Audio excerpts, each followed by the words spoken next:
भारत की अध्यक्षता में G20 समिट सफलतापूर्वक संपन्न हो चुका है। इस समिट की सफलता के साथ ही 5 ऐसी चीजें भी हैं जिनकी जमकर चर्चा हो रही है। इन तस्वीरों में एक खास मैसेज भी छिपा हुआ है, तो आइए उन 5 तस्वीरों के बारे में आपको बताते हैं। और इतिहास से जुड़ी हुई ये चीजें हैं, इसलिए आपको जानना भी जरूरी है। भारत की अध्यक्षता में G20 समिट सफलतापूर्वक संपन्न हो चुका है। रविवार को अंतिम सत्र को पीएम मोदी ने संबोधित किया और समापन पर ब्राजील के राष्ट्रपति लूला डी सिल्वा को G20 की अध्यक्षता सौंप दी, क्योंकि 2024 में G20 की सम्मेलन ब्राजील में ही होनी है, इसलिए प्रधानमंत्री नरेंद्र मोदी ने उनको ये अध्यक्षता सौंप दी। इस समिट की सफलता के साथ ही 5 ऐसी चीजें भी जिनकी जमकर चर्चा हो रही है।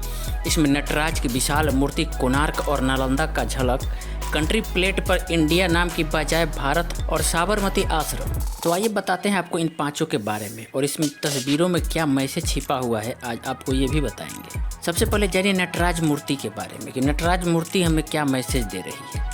भारत मंडपम में कन्वेंशन हॉल के प्रवेश द्वार पर 28 फुट ऊंची नटराज की प्रतिमा लगाई गई थी।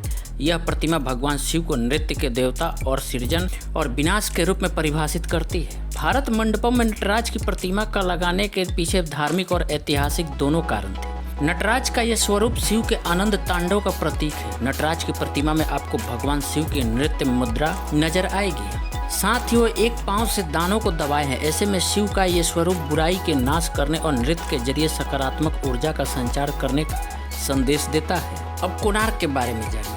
परिवर्तन और शक्ति का प्रतीक है कोणार्क चक्र। भारत मंडपम की वेलकम स्टेज के बैकग्राउंड पर एक बड़े से पहिए की झलक दिखाई दी थी। ये ओडिशा का कोणार्क चक्र है। इसे G20 समिट में प्रदर्शन करने के कई अहम मायने हैं। कोणार्क चक्र को 13वीं सदी में राजा नरसिंह देव प्रथम के शासन में बनाया गया था।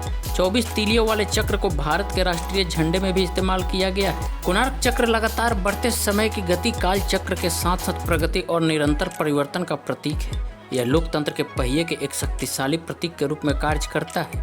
ये पहिए बताते हैं कि कैसे पूरी दुनिया सूरज की ऊर्जा से चलती है।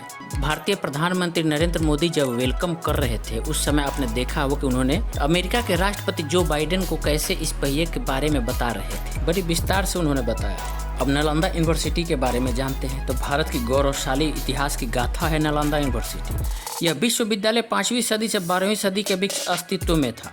इसकी विरासत महावीर और बुद्ध के युग से चली आ रही है, जो ज्ञान के प्रसार में प्राचीन भारत की प्रगति को दर्शाती है। इसमें विविधता, योग्यता, विचारों की स्वतंत्रता, सामूहिक शासन, स्वायत्तता और ज्ञान की परंपरा पर बल रहा है, जो लोकतंत्र के मूल सिद्धांतों के अनुरूप है। राष्ट्रपति ने कहा कि विश्व के सबसे पुराने प्रतिष्ठित अंतर्राष्ट्रीय विश्वविद्यालयों में से एक नालंदा भारत के उन्नत और शैक्षणिक अनुसंधान का एक जीवंत प्रमाण है। G20 की प्रेसिडेंसी थीम वसुधैव कुटुंबकम के साथ ही सामंजस्यपूर्ण विश्व के निर्माण की प्रतिबद्धता की प्रेरणा यहीं से मिलती है। नालंदा की विरासत समृद्ध लोकतंत्र के निरंतर याद दिलाती रहती है, जो न सिर्फ हमारे देश के अतीत का अभिन्न अंग रही है, बल्कि वर्तमान और भविष्य को भी आकार देती रही है। G20 बैठक में आपको एक और परिवर्तन देखने को मिला होगा, जो है नेम प्लेट। भारत के प्रधानमंत्री के आगे जो नेम प्लेट लगा था, उस पे इंडिया नहीं बल्कि भारत लिखा हुआ था। ये एक और बड़ी परिवर्तन है। इंडिया बनाम भारत को लेकर छिड़ी बहस के बीच G20 समिट के पहले सत्र में पीएम मोदी की टेबल पर रखी कंट्री प्लेट में देश का नाम इंडिया नहीं बल्कि भारत लिखा हुआ था।